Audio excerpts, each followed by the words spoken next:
بسم اللہ الرحمن الرحیم۔ عزیز طلبہ، آج ہم تربیت اولاد کا دوسرا سبق شروع کریں گے۔ درود پڑھ لیں۔ اللہم صلی علی محمد وعلی آل محمد وبارک وسلم۔ رب اشرح لی صدری ویسر لی امری واحلل عقدۃ من لسانی یفقہوا قولی۔ آج ہماری تیسری فصل ہے بچہ کے متعلق عمومی احکام۔ ان میں سے اکثر تو وہ باتیں ہیں جن کو آپ اچھے طریقے سے پہلے سے جانتے ہیں۔ بچہ کے پیدا ہونے پر مربی کی کیا ذمہ داریاں ہوتی ہیں، بچے کا نام رکھنا، اس کا عقیقہ کرنا، ختنہ کرنا، اس کو انشاءاللہ اب ہم اس فصل میں پڑھیں گے۔ یہ کتاب پوری کی پوری اردو میں ہے، اس لیے اگر آپ اس کو صرف ایک دفعہ مطالعہ کر لیں گے تو یہ بھی انشاءاللہ آپ کے لیے کافی ہوگا۔ بسم اللہ الرحمن الرحیم۔ پہلی بحث، بچہ پیدا ہونے پر مربی کو کیا کرنا چاہیے۔ سب سے پہلی تو بات یہ ہے کہ اللہ تعالیٰ کی طرف سے ایک بہت بڑی نعمت ہے اولاد کا ہونا، اور اس کی ذمہ داری، اس کی تربیت کرنا، اس کو دین کے قواعد اور اصول سکھانا، یہ مربی کی ذمہ داری ہے۔ اور مربی یہ اول خاتم الانبیاء صلی اللہ علیہ وسلم نے متعین فرمائے ہیں، اس کے والدین ہیں، اس لیے والدین کو چاہیے کہ اس پہ تربیت کا جو ان کی ذمہ داری ہے اس کو پورا کریں۔ بچہ پیدا ہونے پر دوسرے جو لوگ ہیں، اس کے عزیز و اقارب ہیں، ان کو چاہیے مبارکباد پیش کریں، تہنیت پیش کریں۔ عمومی طور پر ایسا ہوتا ہے، لیکن ہمارے معاشرے میں چونکہ ساتھ دعوت کا مطالبہ، مٹھائی کا مطالبہ کہ شروع ہو جاتا ہے، یہ نامناسب ہے، اس سے آپس کے تعلقات خراب ہوتے ہیں۔ صرف مبارکباد کہنا چاہیے، آپس کے تعلقات اچھے ہوتے ہیں۔ قرآن مجید میں یہ بات ثابت ہے۔ حضرت ابراہیم علیہ السلام کے متعلق آیا وَلَقَدْ جَاءَتْ رُسُلُنَا إِبْرَاهِيمَ بِالْبُشْرَىٰ، ان کے پاس خوشخبری لے کر آئے ہمارے فرشتے۔ اسی طرح حضرت اسحاق اور یعقوب علیہ السلام کے متعلق فرمایا، اور آگے چل کر اسی طرح فرمایا کہ ان اللہ یبشرک بیحییٰ، اللہ تعالیٰ نے آپ کو حضرت زکریا علیہ السلام کو یحییٰ کی خوشخبری سنائی، اور اسی طرح یا زکریا انا نبشرک بغلام، ہم آپ کو خوشخبری دیتے ہیں۔ سیرت کی کتابوں میں بھی یہ واقعات ملتے ہیں کہ جب آپ صلی اللہ علیہ وسلم پیدا ہوئے تو آپ کی خوشخبری حضرت صوبیہ نے آپ کے چچا ابوالہب کو دی۔ تو خوشخبری دینا، مبارکباد دینا، یہ حضرات صحابہ سے ثابت ہے، اور اس میں یہی بات ثابت ہے۔ اس کے علاوہ دعوت کرنا، مٹھائی کا کسی کو کہنا، یا یہ چیزیں ثابت نہیں ہیں۔ اب یہی اس کی ساری تفصیل لکھی ہوئی ہے۔ تہنیت اور مبارکباد ہر بچے پر دینا چاہیے، یہ نہیں ہے کہ لڑکی ہے تو مبارکباد نہیں دینی چاہیے۔ دوسرا کام جو ہے، بچے کی پیدائش پر اذان اور اقامت کہنا، تو یہ ضروری ہے۔ نومولود بچے کے دائیں کان میں اذان اور بائیں کان میں اقامت کہی جائے، یہ کام پیدائش کے فوراً بعد کرنا چاہیے۔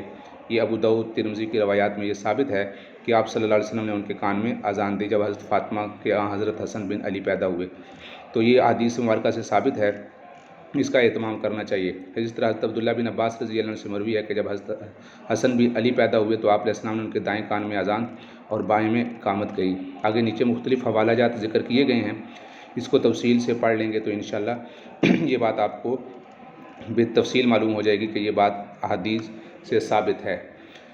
بچہ کی پیدائش پر تحنیک کرنا، نومولود کے سلسلے میں شریعت اسلامیہ نے جو احکامات دیے ان میں سے ایک تحنیک بھی ہے۔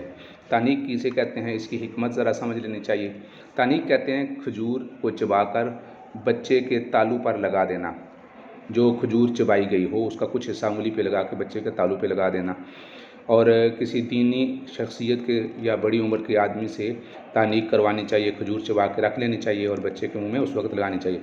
اس کی حکمت یہ ہے کہ منہ کے پٹھوں اور رگوں کو مضبوط کرنا مقصود ہوتا ہے، تاکہ بچے کے جبڑے، زبان، یہ چیزیں حرکت میں آ جائیں، اور پھر اس کے بعد ماں کے سینے سے اس نے دودھ پینے کی جو صلاحیت ہے اس کے فطری طریقے سے اس میں مضبوطی پیدا ہو جائے۔ دوسرا یہ کہ کسی متقی عالم اور نیک اور بزرگ سے کروانی چاہیے، تاکہ ان کی خصلتیں اور ان کی عادتیں اور ان کی چیزیں اور فکر اس کے اندر پیدا ہو جائے۔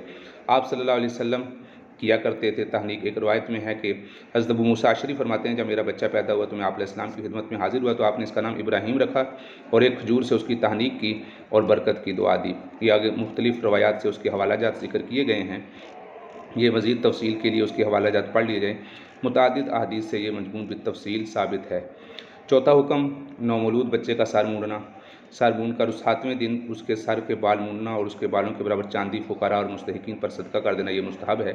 اس کی ایک حکمت تو یہ ہے کہ سر مونڈنے سے اس کی قوت حاصل ہوتی ہے، سر کے مسامات کھل جاتے ہیں، اس کی نگاہ اور سماعت تیز ہوتی ہے، سونگنے کی قوت تیز ہو جاتی ہے۔ معاشرتی اور قومی اعتبار سے بھی حکمتیں ہیں۔ جب چاندی صدقہ کی جائے گی تو معاشرے میں آپس میں باہم اخوت اور محبت، لوگوں کی ضروریات پوری ہوں گی۔ اور چاندی صدقہ کرنے سے یہ بچہ بھی مصیبتوں سے محفوظ رہے گا۔ آپ علیہ السلام نے حضرت حسن، حضرت حسین، حضرت زینب، کلثوم رضی اللہ عنہ کی طرف سے یہ چیزیں صدقہ کی تھیں، ان کے بالوں کے وزن کے برابر چاندی صدقہ کی تھی۔ پھر عقیقہ میں بکرا ذبح کیا، فرمایا فاطمہ ان کا سر مونڈ دو اور بالوں کے برابر چاندی صدقہ کرو۔ یہ مختلف احادیث مختلف کتابوں کے حوالے ذکر کیے گئے ہیں۔ اسی طرح قضا کی ممانت ہے۔ قضا کہتے ہیں سر کے کچھ حصے کے بال مونڈ دینا اور کچھ کو چھوڑ دینا، جیسے آج کل کٹورا کٹ ہوتا ہے، سر کے اوپر پیالہ رکھ کے بقیہ سارے مونڈ دیتے ہیں، تو یہ جائز نہیں ہے۔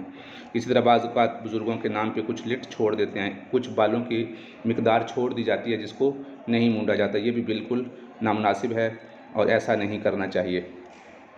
یہ ساری اس کی قضا کی مانت لکھی ہوئی ہے اور آپ صلی اللہ علیہ وسلم کی طرف سے جو حکم دیے گئے تھے ان کو ذکر کیا گیا ہے، اس میں بھی تفصیل یہ چیزیں ذکر ہیں۔ تو یہ چونکہ بنیادی تربیت کی ذمہ داریاں ہیں، تو اس میں والدین کو چاہیے کہ اس پہ پوری پابندی کریں، اہتمام کریں۔ دوسری بات کی طرف اب ہم آتے ہیں، بچے کا نام رکھنا، اس کے متعلق احکامات رکھنا۔ اس میں آج کل لوگوں کی کوشش یہ ہوئی ہے کہ نام ایسا رکھا جائے جو کسی اور کا نہ ہو، اور نام کا مقصد تو چونکہ دوسروں سے متعارف کرنا ہے اور اس کا معنی صحیح ہونا چاہیے، اور اسلام میں اس کی دلچسپی کا اندازہ اس سے ہو جاتا ہے کہ امت مسلمہ کو نومولود بچے کے احکامات میں یہ بھی ہے کہ اس کا نام رکھا جائے۔ بچے کا نام رکھنے کے متعلق حدیث میں آیا کہ ہر بچہ اپنے عقیقہ کے ساتھ مرہون ہوتا ہے، تو اس لیے عقیقہ کرنا، والدین کا اس کے ساتھ نام رکھنا، کون سے نام رکھنا مستحب ہیں کون سے نہیں ہیں، تو اس سلسلے میں وہ نام جن کا معنی ٹھیک نہیں بنتا، جس میں نحوست والا معنی بنتا ہے یا کوئی ایسا معنی بنتا ہے، وہ ٹھیک نہیں ہے، اور ہر ایسا لفظ جس کا معنی ٹھیک ہوتا ہے اس کا نام رکھنا صحیح ہوتا ہے۔ اچھے نام رکھنا چاہیے۔ اس فرمایا کہ قیامت والے دن ناموں سے پکارا جائے گا، اس لیے اچھے نام رکھنے چاہیے۔ بہترین نام عبداللہ اور عبد الرحمن ہیں۔ تو اس کے بعد یہ نام رکھنے کی ساری تفصیل چل رہی ہے، جس میں حدیث کے یا جیسے مثال کے طور پہ یہاں دیکھیں، جمرہ نام ہے، جمرہ کا معنی ہوتا ہے انگارہ۔ پوچھا کس کے بیٹے، اس نے کہا شہاب کا بیٹا ہوں۔ تو انہوں نے پوچھا کس سے تعلق ہے، تو انہوں نے کہا حرقہ، لڑائی کو کہتے ہیں، شہاب شعلے کو کہتے ہیں۔ تو اب یہ نام ایسے ہیں کہ جن کا معنی ٹھیک نہیں ہے۔ آپ علیہ السلام نے خدمت میں ایک قوم کے ساتھ کچھ لوگ حاضر ہوئے، مدینہ منورہ میں حاضر ہوئے، تو ان کی قوم والے انہیں ابو الحکم کہا کرتے، تو آپ علیہ السلام نے انہیں بلایا اور ان سے فرمایا حکم تو اللہ تعالیٰ ہے اور وہی فیصلہ کرنے والا ہے، تم یہ بتلاؤ کہ تمہیں ابو الحکم کیوں کہتے ہیں؟ تو انہوں نے کہا میری قوم کے افراد میں اگر جب کوئی بات میں اختلاف ہو جاتا تھا تو میرے پاس آ جائے تو فیصلہ کر دیتا، تو وہ راضی ہو جاتے تھے۔ تو آپ علیہ السلام نے فرمایا یہ تو ٹھیک ہے، لوگوں میں اختلاف دور کرنا چاہیے، اچھا یہ بتلاؤ کہ تمہارا کوئی لڑکا ہے؟ تو انہوں نے کہا میرے 3 بچے ہیں، شریح، مسلم اور عبداللہ۔ تو آپ نے فرمایا ان میں سے بڑا کون ہے؟ تو انہوں نے جواب دیا شریح۔ تو آپ علیہ السلام نے فرمایا تمہاری کنیت ابو شریح ہے۔ تو آپ علیہ السلام نے اس کی کنیت پہ اس کا نام رکھ دیا۔ تو یہ چیزیں ہیں، اچھے نام رکھنے چاہیے، کنیت رکھنی چاہیے، یہ ان کے ناموں کی وجوہات ذکر کی گئی ہیں، اچھے نام رکھنا۔ تو یہ جتنی تفصیل چل رہی ہے، جو بنات کا سلیبس ہے اس میں اتنی تفصیل نہیں ہے، اس میں اختصار ہے، تو اس لیے اگر آپ وہ کتاب لیں گے تو انشاءاللہ آپ کو اس کتاب میں یہ چیزیں بہت مختصر ملیں گی۔ بچے کی کنیت رکھنا، جیسے ابھی بتایا ابو الحکم کنیت آپ علیہ السلام نے رکھی ہے، اور کنیت کہتے ہیں اپنے بچے کے نام کے ساتھ کوئی نام رکھنا، جیسے آپ صلی اللہ علیہ وسلم کی کنیت ابو القاسم ہے، تو یہ اس میں ثابت ہے۔ پیاری اور دلچسپی کنیت سے پکارنے سے اس کی دل لگی بھی ہوتی ہے، خوش طبی بھی محسوس ہوتی ہے، اور بھی بہت سے فوائد ہیں۔ بچوں کو کنیت رکھ دیا کرتے تھے آپ علیہ السلام بعض اوقات، تو یہ سارے اس کے دلائل ہیں۔ حضرت عائشہ رضی اللہ عنہ کو ام عبداللہ کنیت رکھنے کی اجازت دی تھی۔ عبداللہ حضرت زبیر بن عوام رضی اللہ عنہ کے بیٹے تھے۔ حضرت عائشہ رضی اللہ تعالیٰ کی ہمشیرہ حضرت اسماء بنت ابوبکر کے بطن سے پیدا ہوئے تھے، یعنی گویا کہ حضرت عبداللہ حضرت عائشہ رضی اللہ عنہ کے بھانجے لگتے تھے، بہن کے بیٹے لگتے تھے، لیکن اس وجہ سے بہن کا بیٹا بھی بیٹا ہی ہوتا ہے، اس وجہ سے آپ نے اس کی کنیت رکھ دی ابو عبداللہ۔ حضرت انس رضی اللہ تعالیٰ کی کنیت ابو حمزہ۔ کنیت رکھنے کے متعلق مختلف چیزیں ہیں۔ اگر ماں باپ کے درمیان بچے کا نام کے سلسلے میں اختلاف ہو جائے تو ایسی صورت میں باپ کا حق ہوتا ہے کہ نام رکھے، تو باپ بچے کا نام رکھے۔ نام رکھنے میں بہرحال اچھی چیز کا خیال رکھنا چاہیے، اچھا نام، اچھا معنی والا نام رکھنا چاہیے۔ وَلَا تَنَابَزُوا بِالْأَلْقَابِ، پھر ناموں کو بگاڑنے کے متعلق فرمایا گیا کہ نہیں بگاڑنا چاہیے، تو اس میں بڑی تفصیل بیان کی گئی ہے۔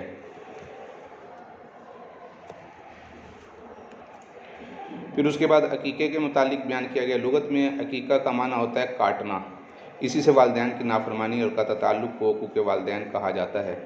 تو کاٹنا، شاعر کا مقصد یہاں شاعر بلاد بیہا اکس شباب تمامی، یہ انہوں نے تھوڑا سا اس کا معنی واضح کرنے کے لیے ایک شعر ذکر کیا۔ شریعت میں عقیقے کا معنی بچے کے پیدا ہونے کے 7ویں دن بچے کی طرف سے بکرا ذبح کرنا عقیقہ مشروع اور جائز ہونے کی دلیل ہے۔ آپ صلی اللہ علیہ وسلم، بخاری رحمۃ اللہ علیہ کی حدیث میں ہے کہ آپ علیہ السلام نے ارشاد فرمایا بچہ کے پیدا ہونے پر عقیقہ کرنا چاہیے، لہذا اس کی طرف سے خون بہاؤ اور اس بچہ سے گندگی وغیرہ کو دور کرو۔ گندگی وغیرہ کی بات پیچھے گزر چکی ہے، مثلا یہ گندگی وغیرہ کا مطلب یہ کہ اس کے بال مونڈنے چاہیے، اس کو نہلانا چاہیے، اس سے نجاستیں اور گندگیاں دور کرنی چاہیے، یہ بنیادی بچے کی ضرورت ہے۔ بچہ ہو تو بچے کی طرف سے 2 برابر کے سے بکرے ذبح کیے جائیں اور بچی کی طرف سے 1 بکرا ذبح کرنا چاہیے۔ یہ اس کے سارے عقیقہ کے دلائل ذکر کیا گیا۔ عقیقہ کے مشروع ہونے کے دلائل، فقہا کی کرام، عقیقہ کی مشروعیت کے بارے میں ائمہ مجتہدین اور فقہا کے 3 مذاہب ہیں۔ عقیقہ سنت اور مستحب ہے۔ آپ علیہ السلام نے جہاں عقیقہ کا تذکرہ فرمایا اس کو عقیقہ کے کرنے پر ارادے کے متعلق بھی ارشاد فرمایا کہ جس کے یہاں بچہ پیدا ہو اور اس کی طرف سے عقیقہ کرنا چاہیے اور اس کو چاہیے کہ وہ ایسا، تو اسے چاہیے کہ وہ ایسا کر لے، یعنی عقیقہ کرنا چاہیے اس کو۔ اور آپ علیہ السلام نے فعل عقیقہ کے وجوب پر دلالت نہیں کرتا، اس سے عقیقہ کے مستحب ہونے پر دلالت ملتی ہے کہ مستحب ہے، یہ یعنی واجب نہیں ہے عقیقہ۔ کل غلام مرتہن بعقیقتی، ہر بچہ اپنے عقیقہ کے لیے مرہون ہوتا ہے، جائز اور مشروع ہے۔ تو اس سے عقیقہ کی مشروعیت پر سارے دلائل ہمارے سامنے آ گئے۔ اب حضرت سمرہ رضی اللہ عنہ کی حدیث پہلے بھی گزر چکی ہے، بچہ اپنے عقیقہ کا مرہون ہوتا ہے، اس 7ویں دن ذبح کیا جائے اس کی طرف سے، تو اس سے معلوم ہے کہ عقیقہ کا مستحب وقت 7واں دن ہے۔ مزید تاکید اور تائید کے لیے حدیث ہوتی ہیں، جیسے حضرت عبداللہ بن وہب رضی اللہ عنہ کی حدیث ہے، حضرت عائشہ رضی اللہ عنہ سے مروی ہے کہ حضرت حسن اور حضرت حسین رضی اللہ تعالیٰ عنہما کی طرف سے آپ صلی اللہ علیہ وسلم نے 7ویں دن عقیقہ کیا۔ حضرت میمونی رحمہ اللہ فرماتے ہیں حضرت عبداللہ سے پوچھا گیا، صالح بن احمد رحمہ اللہ کی روایت ہے، یہ ساری اس بات پر دلائل۔ امام مالک رحمۃ اللہ فرماتے ہیں بظاہر 7ویں دن عقیقہ کو مقید کرنا مستحب ہے، تو ان ثابت طریقوں سے پتہ چلتا ہے کہ 7ویں دن عقیقہ کرنا مستحب ہے۔ کیا لڑکے کا عقیقہ لڑکی کی طرح ہی کیا جائے گا؟ تو اس میں پہلے گزر چکا ہے کہ سنت تو یہ ہے کہ عقیقہ لڑکے اور لڑکی دونوں کی طرف سے برابر سنت مستحب ہے، یعنی دونوں چیزیں مستحب ہیں۔ ہاں البتہ مقدار میں فرق ہے، لڑکے کے لیے 2 بکرے ہیں اور لڑکی کے لیے 1 بکرا ہے۔ لڑکے اور لڑکی دونوں کی طرف سے عقیقہ مشروع ہے، ثابت ہے، حدیث میں اس کا تذکرہ موجود ہے۔ حضرت ابن عباس رضی اللہ تعالیٰ عنہ سے روایت کیا گیا کہ آپ صلی اللہ علیہ وسلم نے حضرت حسن اور حضرت حسین رضی اللہ تعالیٰ عنہ ان کی طرف سے 1 مینڈا عقیقہ میں ذبح کیا، تو اس سے ثبوت ملتا ہے فلا وربک یؤمنون۔ عقیقہ کے متعلق کچھ احکام ہیں ملحوظ، عمومی احکام علماء کا اتفاق ہے کہ عقیقہ میں وہ جانور جائز نہیں ہے جو قربانی میں جائز نہیں ہے، یعنی مطلب یہ کہ قربانی میں جو جانور لگتا ہے وہ عقیقہ میں بھی لگتا ہے۔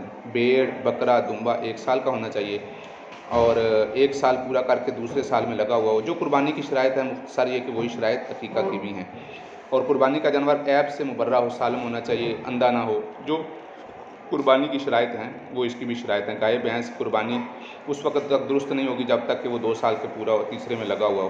ہاں البتہ یہ ہے کہ بقرہ عید میں اس کا حصہ عقیقے کا کیا جا سکتا ہے، شامل کیا جا سکتا ہے، تو اس میں کوئی حرج نہیں ہے۔ اب چوتھی بحث ہے بچے کا ختنہ کرنا، اس کے احکام۔ لغت میں ختنہ کے معنی اس کے کھال کے کاٹنے کے ہیں، اعلیٰ تناسل کے سر پر جو ہوتی ہے۔ شریعت میں اصطلاح کے اس گول حصے کے کنارے کو کہتے ہیں جو سپاری کے اوپر ہوتا ہے، اس کو کاٹنا۔ اور اذا التقى الختنان، ختنہ کرنا عربوں میں ثابت ہے، مشروع ہے، مشروع ہونے پر دلالت احادیث ہیں۔ یہ امام احمد رحمۃ اللہ نے اپنی کتاب میں حضرت عمار بن یاسر رضی اللہ عنہ کی حدیث لکھی ہے کہ فطرت میں 5 چیزیں، مونچھیں کاٹنا، مسواک کرنا، ناخنوں کا کاٹنا، زیر بغلوں کے بال کاٹنا، زیر ناف بال کاٹنا اور ختنہ کرنا۔ تو یہ بے شمار احادیث ہیں، مسلم میں بھی ہیں، بخاری میں بھی ہیں۔ ختنہ واجب ہے یا سنت ہے؟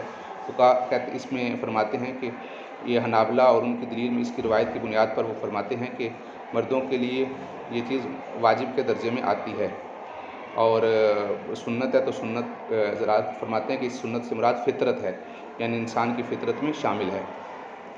متعدد روایات سے یہ بات ثابت ہے کہ آپ صلی اللہ علیہ وسلم اور احادیث سے ختنہ کرنے کے احکامات ثابت ہیں۔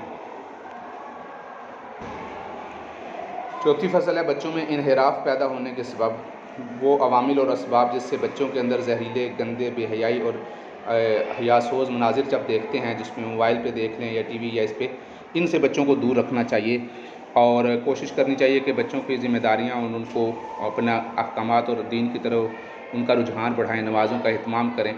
اس سے بچوں کے اندر انحراف پیدا ہوتا ہے اگر بچوں کو موبائل یا اس طرح کی فحش چیزوں پر اپروچ دے دی جائے۔ اس پر جب بچہ پہنچے گا تو اس سے نقصانات ہی پیدا ہوں گے۔ غربت، فقر جو بعض گھروں پر سایہ فکن رہتا ہے، جی تو اسی طرح غربت اور فقر میں، یعنی جن گھروں میں ضروریات کے سامان بچوں کو نہیں ملتے، مثلا کپڑا اور روٹی نہیں ملتا، تو پھر ایسا بچہ بھی باہر جا کے اپنی ضروریات کو پورا کرنے کے لیے جب ارد گرد بچوں پہ نظر ڈالے گا کہ وہ تو خوش و خرم ہے اور یہ فقر و فاقہ میں محرومی اور نامرادی کے اثرات اس پہ نظر آ رہے ہیں، تو یہ بھی بگاڑ کا سبب بنتا ہے۔ تو اس لیے بچوں کو کوشش کرنی چاہیے جو بنیادی ضروریات ہیں جیسے روٹی، کپڑا، مکان ہے، ان کو بقدر ضرورت اور اپنی حیثیت کے مطابق ان کو دینا چاہیے، اور اسلام نے بھی اس کی حوصلہ افزائی کی ہے۔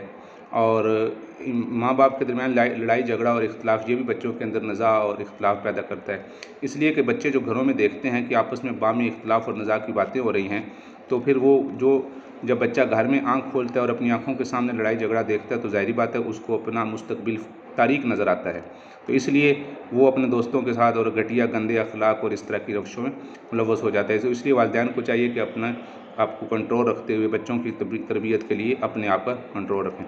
طلاق، لڑائی جھگڑے کے نتیجے میں طلاق آتی ہے اور طلاق کے نتیجے میں فقر و فاقہ ہوتا ہے، تو اس لیے بھی ان سے حت الامکان، یعنی ظاہری بات ہے لڑائی ہے اور لڑائی بے دینی ہی کا نتیجہ ہے، تو اس پہ کوشش کرنی چاہیے کہ گھروں میں لڑائی جھگڑا نہ ہو۔ اور پھر ایک چیز ہے بچوں اور قریب البلوغ لڑکوں کا فارغ اور بیکار وقت گزارنا۔ بچوں کے انحراف اور خراب ہونے میں جو عام طور پر چیز ذریعہ بنتی ہے اور بنیادی عوامل ہیں، اس میں فراغت ہے، بیکار رہنا ہے، اور پھر آج کل جو فزیکلی گیم کو بچے چھوڑ کے گھروں میں موبائلوں پہ اور کمپیوٹرز پہ گیم پہ لگے رہتے ہیں، فیس بک اور اس طرح کی جو چیزوں پہ لگے رہتے ہیں، اس سے لاپرواہی اور وقت کا ضیاع اور اپنے جسم کے اندر جو صلاحیتوں کو اس کو مارنے کے مترادف ہیں، کیونکہ اس میں نہ تو کوئی ورزش ہوتی ہے۔ ایسے کھیل کود میں بچوں کو مصروف کرنا چاہیے جس میں ورزش بھی ہو، جسمانی اعضاء کا زیادہ سے زیادہ استعمال ہو، جیسے کھیلنا، دوڑنا، اسی طرح فٹ بال ہے، ہاکی ہے، تیر اندازی، گھوڑ سواری، یا کھلے میدانوں میں زمین کے حصوں کو، ٹکڑوں کو میدانوں میں جا کر بچوں کو تفریح کرانا، ورزش اور صحت اور جسم مضبوط بنانے کی ترغیب بھی اسلام میں دی گئی ہے، اور اسی وجہ سے قوی مومن کو بتایا گیا ہے کہ قوی مومن غریب مومن سے مضبوط ہے۔ تو ورزش کرنے سے انسان کے جسم کے اعضاء میں، خون میں اعضاء وغیرہ کی جسمانی حرکت آتی ہے اور اس سے بہتری آتی ہے۔ اسی طرح پھر صفائی کا خاص خیال رکھنا چاہیے، جیسے نظافت اور طہارت ہے، بالوں کی صفائی ہے، منہ اور ناک اور دانتوں کی صفائی ہے، غسل کا اہتمام کرنا ہے، تو اس چیز کا بہت اہتمام ہونا چاہیے۔ مروا اولادکم بالصلاۃ وہم ابناء سبع، اور اپنی اولاد کو 7 سال کی عمر میں نماز کی وصیت کرو، تو اس کے بھی فضائل ہیں۔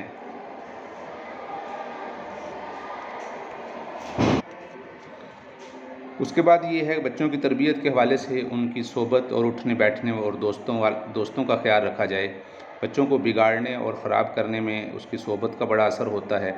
گندی صحبت اور برے لوگوں کے ساتھ ان کی طبیعت کے اندر آہستہ آہستہ کجروی، گندی عادتیں پکی ہو جاتی ہیں اور وہ گمراہی کے گڑھے اور ہلاکت کے کنویں پر پہنچ جاتے ہیں، اور پھر ان کو واپس لانا بہت مشکل ہوتا ہے۔ ان کو ایسے اچھے دوستوں اور اچھے بچوں کے ساتھ ان کو صحبت کا اختیار کرنے کا بتانا چاہیے۔ اگر کسی غلط سوسائٹی میں وہ شریک ہو گئے ہیں خدا نخواستہ، تو پھر ان کو کوشش کرنا چاہیے کہ وہ ان سوسائٹی کو ختم کر دیا جائے، کیونکہ جیسے قرآن مجید میں آتا ہے وَيَوْمَ بَعْضُ ظَالِمُ عَلَىٰ يَدَيْهِ يَقُولُ يَا لَيْتَنِي اتَّخَذْتُ مَعَ الرَّسُولِ سَبِيلًا، جس دن گناہگار اپنے ہاتھوں کو کاٹ کھائے گا اور کہے گا کاش میں نے پکڑا ہوتا رسول کے ساتھ کا راستہ، اور خرابی ہے اے کاش کہ میں فلاں کو دوست نہ بناتا۔ تو دوست انسان کو دوستی اور برے راستوں کی طرف لے جاتے ہیں، اس لیے بچوں کی خاص خیال رکھنا چاہیے کہ ان کے ساتھ ان کا اٹھنا بیٹھنا ہے، اور بچوں کے پاس اگر کوئی ایسی چیز ملے جو بچوں کو ہم نے نہیں لے کے دی، تو اس کی بہت باز پرس کرنی چاہیے کہ کہیں ایسا تو نہیں ہے کہ بچہ کہیں سے چوری کر کے لے آیا ہو۔ بچہ کے ساتھ والدین کا نامناسب اور برا برتاؤ کرنا یہ بھی بچوں کو بگاڑ دیتا ہے۔ جب بچے کے ساتھ سختی کریں گے اور اس سے محبت والا پہلو اختیار نہیں کریں گے، ہر وقت ڈانٹ ڈپٹ رہے گا، غصے والے اور ذلت اور رسوائی کا نشانہ کریں گے، تذلیل کریں گے، بچوں کے سامنے اس کی بے عزتی کریں گے باہر محلے میں بچوں کے سامنے، تو پھر وہ بد کرداری، بے حیائی، ٹیڑھا پن، سختی اس کے اندر اختیار ہوتی چلی جائے گی۔ تو اس چیز کا ہمیں بہت زیادہ خیال کرنا چاہیے۔ اسلام نے عالی ظرف اور بلند اخلاق اور شفقت اور رحم دلی کے سلسلہ میں رہنمائی فرمائی ہے۔ ان اللہ یأمر بالعدل والاحسان وایتاء ذی القربی والکاظمین الغیظ، غصے کو پی جانے والے، والعافین عن الناس، لوگوں کو معاف کرنے والے، واللہ یحب المحسنین، قولوا للناس حسنا، لوگوں سے اچھی بات کرو۔ تو یہ قرآن مجید نے اچھے اخلاق کا سبق دیا ہے۔ اگلی چیز ہے معاشرے میں بیکاری اور بے روزگاری کا پھیلنا۔ بچہ کے خراب ہونے کا بنیادی سبب معاشرے میں بیکاری اور بے روزگاری کا پھیلنا ہے۔ جس شخص کی بیوی اور بچے ہوں اور اس کے لیے کام کاج کے مواقع میسر نہ ہو اور ذریعہ آمدنی نہ ہو، اتنا مال و دولت نہ ہو کہ اپنے بیوی بچوں کا پیٹ پال سکے، ضروریات زندگی پوری کر سکے، تو پھر ظاہری بات ہے پورا خاندان تباہ و برباد ہوگا، بے روی کی طرف جائے گا، مجرمانہ زندگی اختیار کرے گا، لوٹ مار کرے گا، رشوت اختیار کرے گا۔ عدل و انصاف سے مبنی احکامات اسلام نے جاری کیے ہیں اور اس لیے روزگاری کے تمام اقسام کا علاج کیا ہے۔ اسلام نے بیکاری اور اس بیکاری کا جو مجبوراً ہو، اس کی وجہ سے جو شخص باوجود خواہش و تمنا کے کام کاج نہ پائے، تو اس کا علاج دو طریقے سے کیا جا سکتا ہے۔ حکومت پر لازم ہے کہ وہ لوگوں کے لیے کمائی کے راستے اور اسباب مہیا کرے، اور معاشرے اور قوم افراد اس وقت تک اس کی امداد لازمی کر دیا جب تک کہ وہ کام کاج نہ پالے۔ تو ان کی مدد کرنا، لوگوں کو مدد کرنا سکھانا، اپنے بچوں کے اندر یہ عادتیں پیدا کرنا کہ جو کوئی مانگنے والا محتاج آ جائے تو اس کی مدد کرنا، یہ جذبہ بچوں کے اندر پیدا کرنا چاہیے۔ یہ ایک واقعہ لکھا ہے کہ ایک آدمی کے یعنی آپ صلی اللہ علیہ وسلم نے اس کو پاس جو چیز تھی اس کو بیچا اور اس کے 2 درہم سے وہ بک گئی، اور ایک سے اس کے گھر کا سامان دے دیا اور دوسرے سے اس کو کلہاڑی خرید کر اس میں دستہ لگا کے دے دیا اور فرمایا کہ تم 15 دن نظر نہ آؤ۔ پھر وہ آدمی لکڑیاں کاٹتا رہا، بیچتا رہا اور 10 دنوں واپس لے کر آیا۔ تو آپ علیہ السلام نے فرمایا ھذا خیر لک من ان تجیء ومسألۃ نکتۃ فی وجہک یوم القیامۃ، یہ جو تو نے محنت مزدوری کر کے پیسے کمائے ہیں یہ تیرے لیے بہتر ہیں اس سے کہ تو مانگتا لوگوں سے اور وہ قیامت والے دن تیری پیشانی میں ایک نقطے کی شکل میں ظاہر ہوتا۔ تو مانگنے کی خلاف ورزی کی ہے اسلام نے۔ اب یہاں سے ایک قسم ثانی شروع ہو رہی ہے، تربیت کرنے والوں کی ذمہ داریاں، ایمانی تربیت کی ذمہ داریاں، اخلاقی تربیت کی ذمہ داریاں، جسمانی تربیت کی ذمہ داریاں، عقلی تربیت کی، نفسیاتی، معاشرتی، جنسی تربیت کی ذمہ داریاں، یہ ساری والدین پر ہیں۔ تو یہاں ایک مقدمہ ذکر کیا گیا جس میں ان ذمہ داریوں کا اہتمام، اس کی ترغیب دی گئی ہے۔ مربی، معلم، استاذ، معاشرے کا نگران، ان چیزوں کا اہتمام کرنا چاہیے۔ قرآن مجید میں اس کا حکم دیا گیا وَأْمُرْ أَهْلَكَ بِالصَّلَاةِ وَاسْتَبِرْ عَلَيْهَا، اپنے گھر والوں کو آپ نماز کا حکم دیجیے اور اس پہ جمے رہیے۔ تو یہ قرآن مجید سے اس کا ثبوت ہے، اور بے شمار آیات میں اللہ تعالیٰ نے اپنی اولاد کو اور اپنے بچوں کی نگرانی کرنے کا حکم دیا ہے۔ پہلی فصل ہے ایمانی تربیت کی ذمہ داریاں۔ ایمانی تربیت سے مقصود یہ ہے کہ جب بچے میں شعور اور سمجھ پیدا ہو جائے، اس وقت اس کو ایمان کی بنیادی باتیں سمجھانی چاہیے، بنیادی ارکان بتانے چاہیے، غیبی ایمانی حقائق اور غیبی امور اور سچے نصوص جن پر ایمان لانا ضروری ہے، جیسے اللہ تعالیٰ پر ایمان، فرشتوں پر ایمان، آسمانی کتابوں پر ایمان، تمام رسولوں پر ایمان، فرشتوں پر ایمان، کتاب عذاب قبر کے حق ہونے، مرنے کے بعد اٹھنے، ان ساری بنیادی چیزوں پر ایمان لانے کے متعلق یہ ایمانی تربیت ہے۔ اور اس سلسلہ میں بچے کو سب سے پہلے کلمہ لا الہ الا اللہ سکھانا چاہیے۔ افتحوا علی صبیانکم اول کلمۃ بلا الہ الا اللہ، بچوں کو آج کو پہلا کلمہ جو سکھایا جاتا ہے ABC لوگ سکھاتے ہیں، ماما بابا کا لفظ سکھاتے ہیں، تو سب سے پہلا قول جو بچے کو سکھانا چاہیے وہ کلمہ لا الہ الا اللہ، یا جو سب سے جلدی بچہ سیکھ جاتا ہے وہ اللہ سیکھتا ہے۔ بچے کو کلمہ لفظ اللہ سکھانا چاہیے کہ بچہ جب بولے تو سب سے پہلا لفظ اس کی زبان پہ اللہ ہو، اور بچے میں عقل و شعور آنے پر سب سے پہلے اسے حلال اور حرام کے احکامات سکھانے چاہیے، اور مختلف احادیث میں اس کی وضاحت کی گئی ہے۔ تو یہ اس کی ایمانی تربیت کا حکم تھا۔ 7 سال کی عمر ہونے پر بچے کو عبادات کا حکم دینا، اس کا پہلے بھی تفصیل سے حکم گزر چکا ہے کہ مروا اولادکم بالصلاۃ وہم ابناء 7 سنین، بچوں کو 7 سال کی عمر میں نماز کا حکم دو، نہ پڑھنے پر ان کو سزا دو۔ آپ صلی اللہ علیہ وسلم اور آپ کے اہل بیت کی محبت اور قرآن مجید کی تلاوت کا عادی بنانا. یہ آپ صلی اللہ علیہ وسلم اپنے بچوں کو عادی بنایا کرتے تھے قرآن مجید کی تلاوت کا، اور ان کو وہ فضائل سنائے جائیں جن فضائل کی وجہ سے بچے اللہ کے احکامات کی طرف متوجہ ہوتے ہیں. یہ سارے فضائل ہیں. ان کی صورتیں، غزوات اور جنگیں اس طرح یاد کرایا کرتے تھے جس طرح انہیں قرآن کریم کی صورتیں آپ صلی اللہ علیہ وسلم کے صحابہ کرام اپنے بچوں کو آپ علیہ السلام کے ساتھ غزوات یاد کرایا کرتے تھے. ایک کتاب ہے حیات صحابہ، اس کو مطالعہ کرنا چاہیے. اس میں صحابہ کی زندگی بڑی تفصیل سے لکھی ہوئی ہے. اس طرح علامہ ابن خلدون نے مقدمہ ابن خلدون میں بچوں کو قرآن کریم کی تعلیم دینے اور یاد کرانے کی اہمیت کی طرف بھی بیان کیا ہے. ہمارے کابرین کی کتابیں ہیں، ان کا زیادہ سے زیادہ مطالعہ کرنا چاہیے. پھر اس کے بعد بچوں کے اندر سب سے زیادہ یہ کیفیت پیدا کرنے کی ضرورت ہے کہ تمام تصرفات اور حالات میں اللہ تعالیٰ انہیں دیکھ رہا ہے. اس کی اتنی مشق کروانی چاہیے کہ بچوں کے دلوں کے اندر یہ بات بیٹھ جائے کہ ہر وقت اللہ تعالیٰ دیکھ رہا ہے، کہ ہماری کوئی حرکت، کوئی بات، کوئی قول، کوئی فعل اللہ کی نگرانی سے چھپا ہوا نہیں ہے. ہر ظاہر اور باطن کو اللہ تعالیٰ جانتا ہے. اس لیے جب مراقبے کی کیفیت پیدا ہوگی تو بچے آہستہ آہستہ خود ہی ان کے اندر ایمان بڑھے گا، غلط کاموں سے رکیں گے، بچیں گے. وما امروا الا لیعبدوا اللہ مخلصین لہ الدین حنفاء ویقیموا الصلاۃ ویؤتوا الزکاۃ وذلک دین القیم. تو یہ اللہ رب العزت کی طرف سے یہ احکامات ہیں. انما الاعمال بالنیات وانما لکل امرئ ما نوی. انسان جس کی بھی نیت کرتا ہے اللہ تعالیٰ اس کے ساتھ وہ معاملہ کرتا ہے. تو بچوں کے اندر یہ چیز بہت اہتمام سے بچوں کے ترغیب دے کر پیدا کرنے کی کوشش کرنی چاہیے. جب حضرت نے یہاں پر آخر میں یہ بات فرمائی ہے کہ اخیر میں تربیت کرنے والوں، معلمین اور والدین کے لیے تجویز ہے کہ اپنے شاگردوں اور اولاد کے لیے بہترین کتابوں کا انتخاب کریں اور بچوں کو سن شعور کو پہنچتے ہی عقیدہ توحید سکھائیں. فرماتے ہیں مختلف مراحل ہیں، بچے کو ہر مرحلہ پہ اس کی عمر اور سمجھ اور پختگی کے مناسب اس کو دینے چاہیے اسباق. پہلے مرحلہ کے اسباق یہ ہیں، یہ 10 سے 15 سال تک کی عمر والوں کے لیے ہیں. کتاب المعرفہ، مصنف عالم ربانی شیخ عبد الکریم رفاعی. کتاب العقائد لشیخ بنا، کتاب الجواہر. دوسرے مرحلے بلوغ کی عمر سے 20 سال کا، جسے ٹین ایج کہا جاتا ہے. اصول العقائد، کتاب الوجود الحق.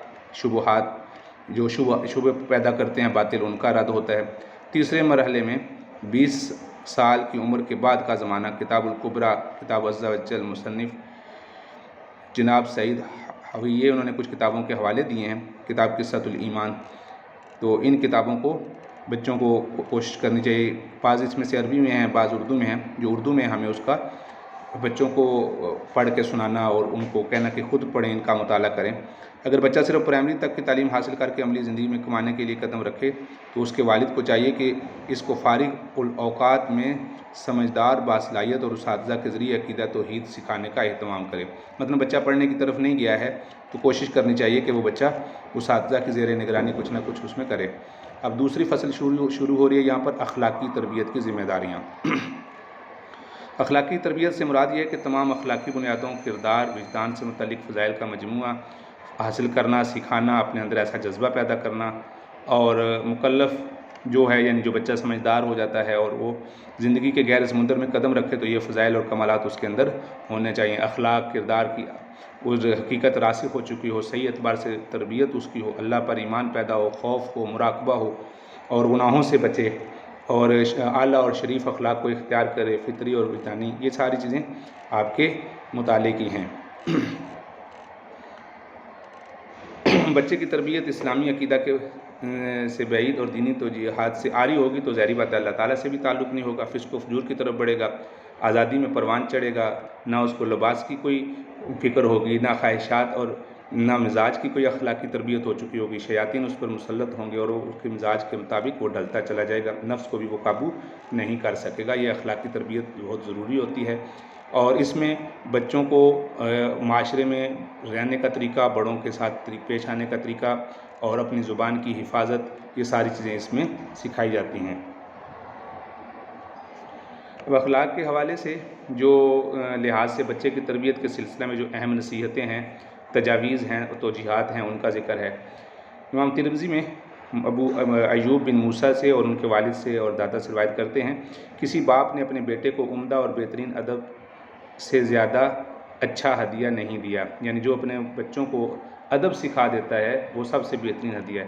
اپنے بچوں کا اکرام کرو اور انہیں اچھی تربیت دو۔ ظاہری بات ہے ہم اکرام کریں گے تو بچہ اس سے اکرام کرنا سیکھے گا، یعنی اپنی اولاد کو تو کر کے بلانا یا اس کو برے الفاظ سے بلانا ہے تو ظاہری بات ہے یہ بچے کو خود بگاڑنے کا ذریعہ ہے۔ بچے کا باپ پر حق یہ ہے کہ اس کی اچھی تربیت کرے، اس کا اچھا نام رکھے، بچے کا 7ویں دن عقیقہ کرے، اس کا نام رکھے، اس کے بال منڈوائے، اور پھر یہ سارے احادیث میں اخلاقیات کے متعلق آتی ہیں۔ اور بچوں کے ساتھ بچوں کی تربیت اور ان کو بڑوں کے ساتھ اٹھنا بیٹھنا سکھائے، بچوں کو گالم گلوچ برا بھلا کہنے، گندے کلمات منہ سے نکالنے اور اس طرح کی سخت سرزنش کی جائے، اس کے خلاف اس کی ان چیزوں کو انکریج کیا جائے، جس قدر یعنی اس کے اندر یہ چیزیں پیدا ہو رہی ہیں اس کو ختم کیا جائے۔ بچوں میں پائی جانے والی 4 بری عادتیں، سب سے زیادہ دار و مدار دیکھ بھال اور نگرانی پر ہے۔ والدین کو چاہیے کہ معلمین کو بھی چاہیے کہ بچوں پر دیکھ بھال کریں۔ جھوٹ کی عادت، چوری کی عادت، گالم گلوچ، بد زبانی اور بے روی کی عادت ان میں پختہ ہو جاتی ہے۔ تو یہ جھوٹ کی عادت، اس میں ظاہری بات ہے سچ کے فضائل سنائے جائیں، جھوٹ کے ایسے واقعات سنائے جائیں جس سے لوگوں کو نقصانات ہوئے ہیں، اور پھر قرآن مجید میں وہ وعیدیں سنائی جائیں جس میں یہ ذکر آئے، اور احادیث میں وہ وعیدیں سنائی جائیں جن میں جھوٹ کی قباحت ہے۔ جس شخص میں 4 باتیں ہوں گی وہ خالص منافق ہوگا، جس میں ایک بات ہوگی وہ نفاق کی ایک خصلت میں ہوگا، جب تک کہ اس کو چھوڑ نہ دو۔ امانت رکھوائی جائے تو اس میں خیانت کرے، گفتگو کرے تو جھوٹ بولے، وعدہ کرے تو اس میں وعدہ خلافی کرے، جھگڑا کرے تو گالم گلوچ کرے۔ اس طرح کی بے شمار احادیث ہیں۔ 3 شخص ایسے ہیں کہ اللہ تعالیٰ قیامت کے دن ان سے گفتگو نہ کریں گے، نہ ان کا تزکیہ کریں گے، نہ ان کی طرف دیکھیں گے۔ کتنی سخت یہ وعیدیں ہیں۔ یہ اگر ہم بچوں کو سنائیں گے تو بچے انشاءاللہ اور جھوٹ کو چھوڑ دیں گے، سچ کی عادت اپنائیں گے، کبر، تکبر، برائی، ان چیزوں سے وہ بچیں گے۔ تو یہ ساری چیزیں بد اخلاقی میں شمار ہوتی ہیں۔ جھوٹ، تکبر، چوری کرنا، گالم گلوچ، مذاق کرنا، یہ ساری چیزیں ان سے بچوں کو بچانا چاہیے۔